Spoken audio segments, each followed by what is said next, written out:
Judaism is one of the oldest religions in the world, encompassing over 13 million people scattered around the globe. However, the origins of the religion stems from a localized group of people in the ancient region of Canaan, which corresponds to modern-day Lebanon, Israel, and Palestine.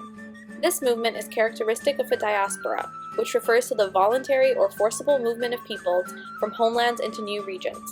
The word diaspora comes from the Greek language meaning to disperse. According to the biblical text, the Hebrew people descended from Jacob, later named Israel, and settled in the land of Canaan under the patriarch of Abraham. Abraham moved his family to Egypt, where they remained for 430 years.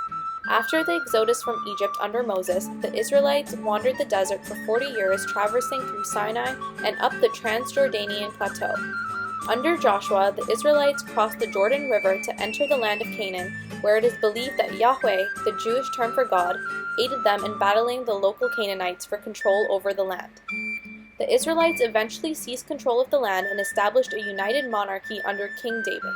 His son, Solomon, constructed the first temple in ancient Jerusalem for the purposes of dedicating a holy site for Yahweh. In 587 BC, the Babylonian king destroyed the first temple and forced the Jews to be exiled to Babylon.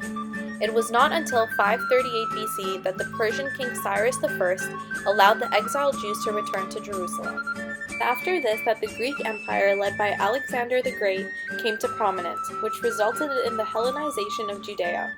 Rajek's article Surviving the Book, the Language of the Greek Bible and Jewish Identity, discusses the Jewish translation of the Bible into Greek, which was the first great translation of Western culture. Rajek points out that the translation of the Bible demonstrates how Greek was the dominant language of the time, much like how English is today. This book came to be called the Septuagint, which illustrates the evolution of Judaism in relation to the dominant culture and imperial powers of the time. Many argue that without this translation, it is possible that the Hebrew Bible would have been lost. Translations were written by Greek-speaking Jews, likely, although not certainly, in Alexandria or perhaps Palestine. However, the Greek Bible was translated in a word-for-word procedure rather than one made sensus to sensu, meaning sense out of sense, resulting in a translation that is more literal than interpretive. This makes it difficult for readers who are unable to refer back to the original to comprehend the text. Rajek acknowledges that despite the potential for the translation to be destructive to the original meaning of the text, it provided positive results for cultural continuity. 66 to 70 AD, the First Roman-Jewish War erupted, when the Jews rebelled against the Roman Empire to free themselves of the oppression they faced and to end the worshipping of idols that was practiced by the Romans. Under Titus, the city was sacked and the Second Temple was destroyed. The Arch of Titus was commissioned to commemorate the sack of Jerusalem, where it depicts a Roman triumph. The Roman Emperor Hadrian eventually suppressed the Jewish revolts and completely destroyed their cities, causing a large group of refugees. The aftermath of the revolts caused a further spread of the Jewish population as many immigrated or were sold into slavery, creating a greater diaspora.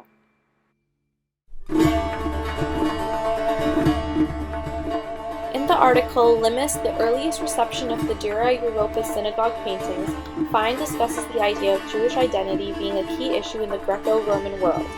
To address this issue, Fine looks to the synagogue of Dura Europos for the hybrid identity of the small Jewish community on the Limis, and uses the various linguistic and visual remains of the synagogue to define the building as a religious meeting place for a multilingual community. Fine argues that the building complicates, undermines, and gives nuance to conventional dichotomies such as self versus other, Greek versus barbarian, and Jew versus Gentile. What makes these sources so fascinating is that they leave behind a way for us to imagine how Aramaic, Greek, Persian, and Hebrew speakers experienced, imagined, and constructed Judaism, because the mementos found suggest a lively interaction across the limits. The prevalence of Jewish identity has been a key issue for the Jewish community, not only in the past but in modern society as well. As a result of the Jews being exiled from their land, they dispersed to establish groups of communities around the world. Flourishing Jewish populations now exist in France, Germany, Russia, the United States, and of course Canada. It only takes a quick trip down to the Lawrence and St. Clair neighborhoods in Toronto to see Jewish men and women wearing the traditional Jewish garb of kippahs and talits, or you can venture down to Bathurst Street to partake in the tasting of bagels and lox, matzo ball soup, or challah bread. Customs and practices from the beginnings of the Jewish diaspora are echoed in the modern contemporary era through traditions such as the widely known Hanukkah celebrations and bar mitzvahs.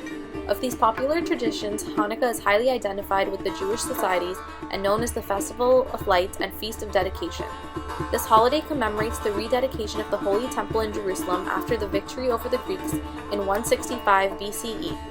Greeks overtook the temple and ordered the worship of Zeus as well as other Greek gods, upsetting the Jewish people and thus creating a revolt that led to the recapturing of the Holy Temple by Jewish resistance. Hanukkah is celebrated over 8 days and nights with the lighting of a candle every night. When the Jews reclaimed their temple, they attempted to purify it of Greek worship and practices by burning ritual oil in the temple's menorah for 8 days. The significance of Hanukkah has evolved considerably over the course of history. In the modern contemporary era, Hanukkah is celebrated in a more Christmas-like fashion, with gift-giving for children on each night of the 8 days topped with nightly feasts. Bar mitzvahs are another Jewish tradition that is widely practiced in today's world by Jewish populations. The bar mitzvahs are a rite of passage for young boys who turn 13 years old to commemorate the end of his childhood and the beginning of his life as a man who can now morally and ethically be responsible for his actions, while additionally symbolizes the duty to study the Torah and Judaism. A current issue that has gained global attention in international news has been continual conflict of the Palestinian borders between the Israelis and the Palestinians. A non-radical view of Zionism, the belief that advocates the re-establishment of a Jewish state in Israel and Palestine, is supported by many Jewish communities, regardless of their global location. This ongoing global controversy has yet to be resolved, as Arabs and Jews have struggled to maintain peace and to reach a fair division of the lands that both cultures hold as holy. The creation of the State of Israel in 1948 certainly was a way in which the diaspora was not necessarily negated, but renegotiated to unite the Jewish people. However, not all Jewish people celebrate their Jewish identity through physical practices like eating traditional food, wearing conventional clothing, or being completely in support of the State of Israel. What brings together nearly all Jewish people is indeed the thing that separated them in the first place, the diaspora. Instead of relegating themselves to their individual groups, modernity, through the process of globalization, has allowed Jews to balance the importance of individual international communities while maintaining ties with their heritage. The diaspora in the past meant that the Jewish culture was strong enough to survive dispersion and exile, as illustrated in the establishment of communities around the world. The diaspora in the present still allows for the presence of strong Jewish communities and has further encouraged them to embrace their united cultural identity despite their global distance.